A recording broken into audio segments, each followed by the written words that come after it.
This broadcast is brought to you by Law School Transparency. Our mission is to make entry to the legal profession more transparent, affordable, and fair.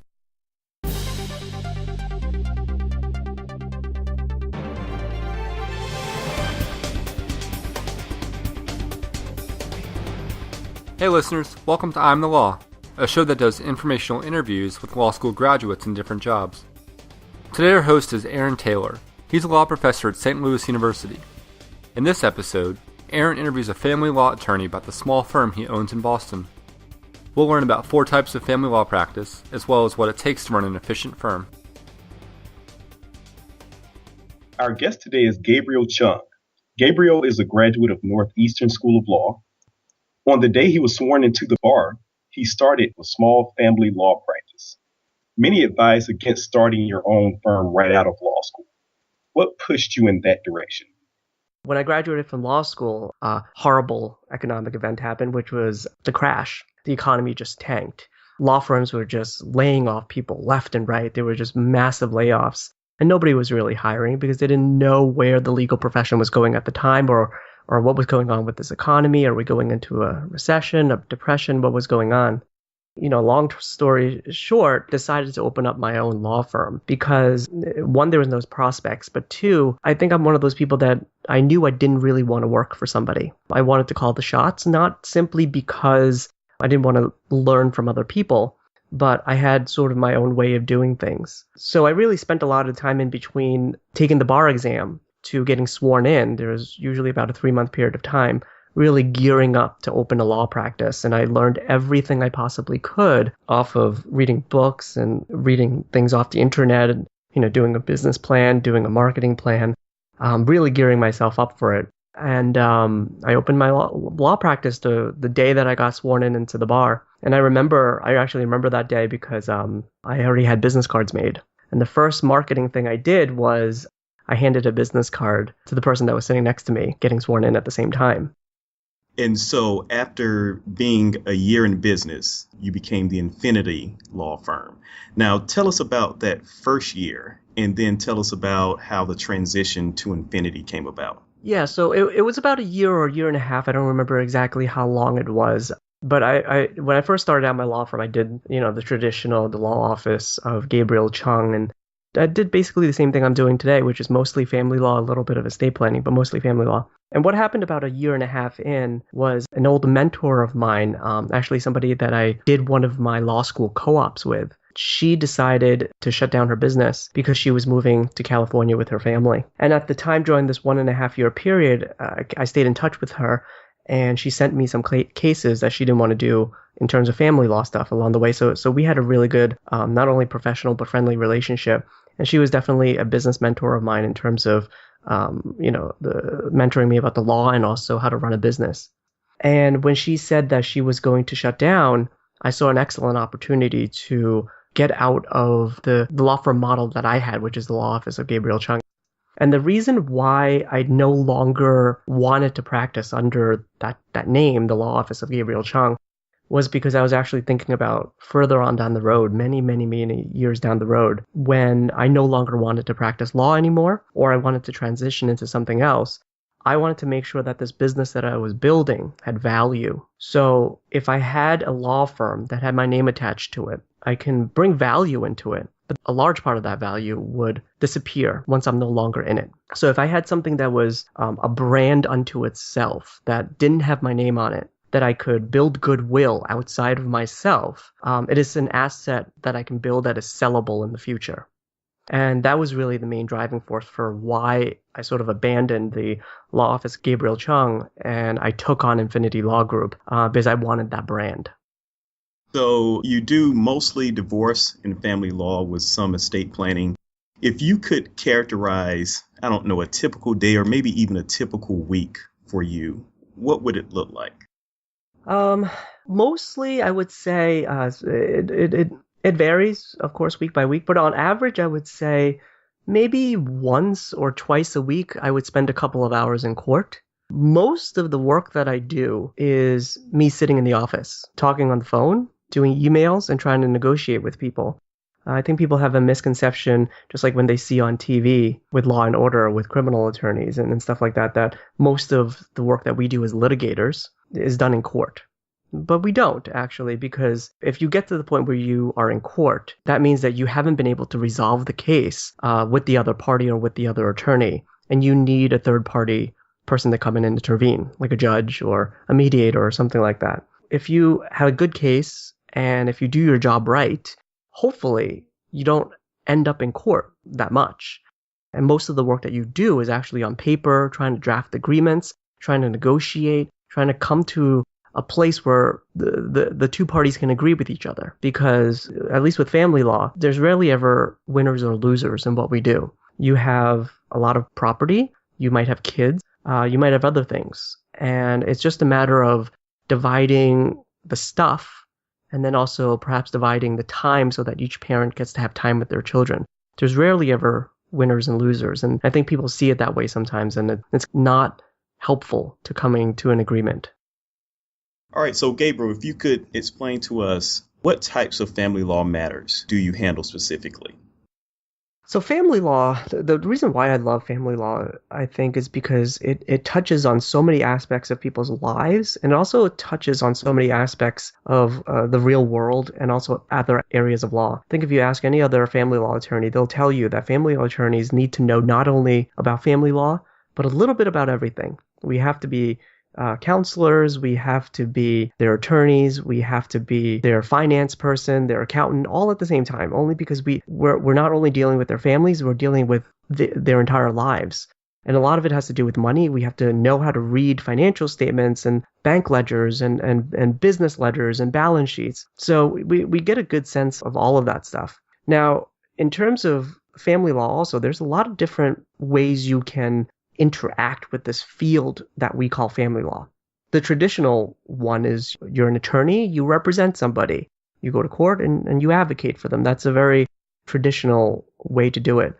Nowadays, there's also a lot of different things you can do ancillary to that. So more and more, there are people that are looking for family law or divorce mediators. Now, a mediator is somebody that comes in and tries to help couples work out their differences. Now, mediators don't have to be attorneys. They can be mental health professionals and therapists. But a lot of the times, if people are going through divorce mediation, meaning not only are they trying to salvage their marriage, or rather than trying to salvage their marriage, they're actually trying to mediate a divorce, then that's really helpful when a divorce attorney comes in, because we can give them some guidance. And what we do as mediators, which I do as part of my practice, is you sit with both couples down and you don't represent either one of them. Your job as a mediator is a neutral third person.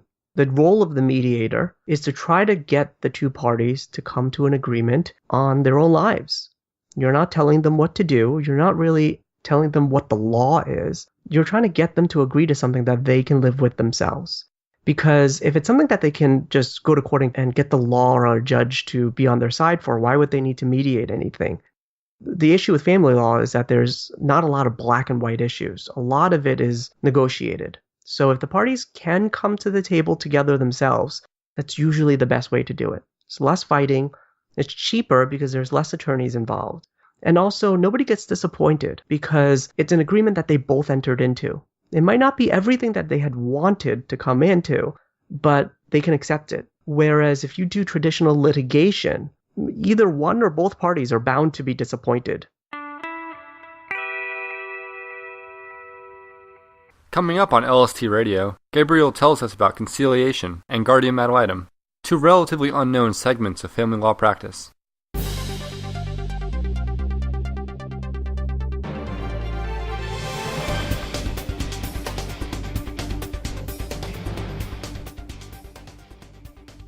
So we've talked a bit about traditional litigation and mediation. I understand that you also do conciliation. How does this compare to mediation? Conciliation is somewhat similar to mediation, but it's usually done through the courts. So the parties have usually had attorneys already. They've gone through the litigation process, and they're almost at the end. So they're almost ready for trial. But they are so close in their positions that judges think it might be a waste of time and money and resources for them to go to trial. So instead what they do is they send them to conciliation. And the job of a conciliator is to try to get the parties to settle and to try to force the parties to settle, really. And the difference with mediation is that with the mediator, we don't try to force them to do anything. They do it on their own. With conciliation, you're being a little bit pushier. And it's usually done with either a retired judge as a conciliator or an experienced attorney. So it's usually something that you do later on in your career. You're giving them a different perspective because, believe it or not, parties sometimes don't listen to their own attorneys when their own attorneys tell them to settle. And it's helpful for a third party to come in, somebody that's also very seasoned, to say, hey, your position's not good here. You might as well settle because you're going to spend the same amount of money to get the same result as you would if we settled today. And you try to work on that with both sides to try to get them to meet in the middle. At the end of the day, it's still the decision of the clients to want to settle. But the conciliator really tries to push them and nudge them towards a certain position. So I do that through the courts as well. It's a volunteer service to the courts here. We can also do it as private pay conciliation. I've read a little about guardian ad litem in Massachusetts and how it's used to avoid trial. Do you have any experience with this sort of work? So another thing that I've done in the past, sort of a fourth avenue you can look at this family law sphere, is guardian ad litem work. And what a guardian ad litem does here in Massachusetts, at least, is we go out and investigate families. So with judges, judges sit on the bench. They don't really get off the bench to see what the situation on the ground is. So if parents are coming in saying, she's a bad parent, he's a bad parent, well, how's the judge supposed to know who's telling the truth and who's not? It's helpful to send somebody out there to see what's going on. Is the kid having a good interaction with these parents? How do they interact with them? What do they say about these parents? What do other people say about these parents? You go and visit people's houses and see, well, is it a safe, clean, and healthy environment? Is there clean clothes and food in the fridge and a bed for this child? So that's basically what a guardian ad litem does. We work for the courts. We don't represent anybody. And at the end of the day, we write a report, usually about what we see out in the field. And we write a recommendation on what the custody situation should be or how the parenting plan should be structured based on what we saw and what's in the best interest of this child. A lot of what the guardian ad litem does with the report is it does push parties to settle. Now, the guardian ad litem itself, we do not push anybody. But once the party sees the report that we have, that it's going to be submitted to the judge, a lot of the times the parties do settle because they can see that what we say is basically what is going to be presented to the judge, and it's very persuasive. And then if they don't settle, they go to trial, and usually the guardian ad litem gets called as a witness to the case because we've gone out and witnessed all these people talking about the family and what the family situation is like.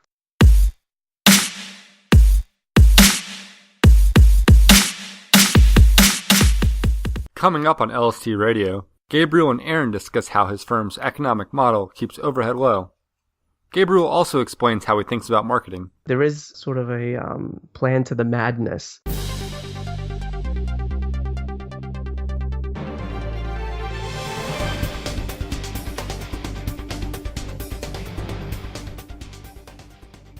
As the owner of a law firm, how much time do you spend on administrative tasks as opposed to the classic practice of law? The good news is that over the years, I've been able to run a good business where I can get help. So now I have one associate that works with me. I don't have a secretary. Between the two of us at the firm, we do most of the secretarial work. So I've built a system where most of what my associate's time is doing is legal work. A lot of the administrative time from both the attorney, the associates, and the secretary's end in law firms is devoted to billing. Not only are the attorneys keeping track of their time and billing, they're sending out letters to clients with the bills, chasing after clients for the bills. The secretary usually compiles the bills and makes sure that there's collection on it, moving funds from the trust accounts over to the operating account. So a lot of it has to do with those administrative tasks. And I've eliminated that. Most of what I do at my firm is we try to charge fixed fees for divorce litigation, any type of divorce. That way we collect the fees up front. There is no hourly billing. In terms of collection, there is never any collections. We don't have any accounts receivable. All of our clients that are with us have paid in full. And that really dramatically decreases the amount of time that is needed for collections from a law firm. Another thing that we do here is we run a pretty much paperless office. Everything that comes in gets scanned. If it doesn't need to be on paper, we don't keep it around on paper. There's really no filing involved. Everything can be accessed right on the computer. And I think that keeps a lot of time free for us because we don't have to go around filing things or searching for paperwork or spending money on storage, for example, for boxes and boxes and boxes of paperwork. We don't do any of that. So that frees up a lot of my time. That frees up a lot of my associates' time so that I can concentrate more time on doing the business of law side. We have a division of labor here at my firm where my associate does a lot of the nitty-gritty work of the firm. I do a lot of the overall planning of the cases. And the rest of the time, what I do is I spend time doing the business end stuff and marketing my firm, going out and networking with people, meeting new contacts, new clients. So that's mostly what I do. So you kind of touched on it, but how do you find clients? The marketing piece is difficult to describe, but there is sort of a plan to the madness. So when you're first starting out, I think a lot of people tell you, oh, referrals are sort of the bread and butter of your business. And as much as that used to be true, I think that's less and less true nowadays, especially because of the economy that we're in. More and more people have less and less cases to come in. Less and less of our clients are able to afford attorneys. There's less of a pool of available clients. So a lot of attorneys are sort of holding onto cases more so than they used to and referring cases out. That doesn't mean that we don't get referrals. That doesn't mean we don't give referrals. But I think generally speaking, there is less of it. With referrals, also, the tricky thing is people only refer cases to other people that they trust, and that trust needs to be built. So when you're a new attorney starting out, for example, straight out of law school, you don't have that built-in trust with people. That's something that needs to be developed. So you're not going to get a lot of referrals in the beginning. You do get more and more referrals as time goes on. So I've been in practice for 7 years now, and I do get a lot of referrals from other attorneys. But if I had to depend on referrals in the beginning, I think I would have starved. There's sort of a two-pronged piece to it where you're also doing networking and referrals, but you're also trying to do a direct client acquisition as well. Mostly about how we do that nowadays here is through online, because with everything else that people do when they search for either restaurants or businesses, lawyers, they go online to look. There's no such thing as phone books anymore. Everybody is looking for reviews and recommendations from other people. So it's really important to keep up a good online presence so that not only can people find you, but once they find you, they can also research your reputation online so that they actually want to engage with you. What would you characterize as best part of being a lawyer, and what would you characterize as the worst? Ooh, that's actually a tough question. The best part of being a lawyer, I think, is that I feel like I am helping people. I really do. There are, of course, a lot of these cases that come in that are pretty routine, and you go through the motions and you get it done, you get people divorced. But then there are these cases that come in every once in a while that, as much as divorce attorneys, we train ourselves to be detached from our cases and from our clients. Sometimes you really do have to get in there and you feel for these people. I had a client recently that, lost their child because of a administrative error, basically. And they lost their child for about 2 years to a parent that was never there for this child. And we just went to trial and I managed to get that child back to the parent that was taking care of the child all these years. When you see something like that you did something good, that you did something that was right, I think that is sort of the best reward you can have. And no money that your client can pay you or not pay you can make up for that. In terms of the worst part is sort of on the similar line, actually, because of the work that I do. Sometimes you do have these cases that are so heart-wrenching, and yet there's nothing you can do about it. Whether because it's the law or the facts are just not on your side, there's nothing you can do.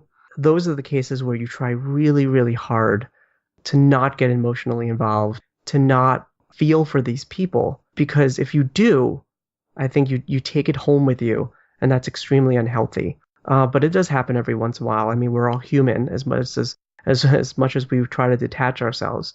And I think that's why we have, as a profession, high rates of like drug addiction, alcoholism, and mental health issues, because we deal so heavily in other people's emotional lives day in and day out that sometimes it does affect us. But hopefully, we find resources to help us with that. So here in Massachusetts, for example, we have a program that's free to all attorneys that if you have issues, that you can go talk to a therapist or a mental health professional that can get you through it. And it's free. It's paid through our bar dues. And I know other jurisdictions have that too. But that's, I think, is the worst part of it. It's basically the opposite sides of the same coin. Things I really love and things I really hate sort of reside together.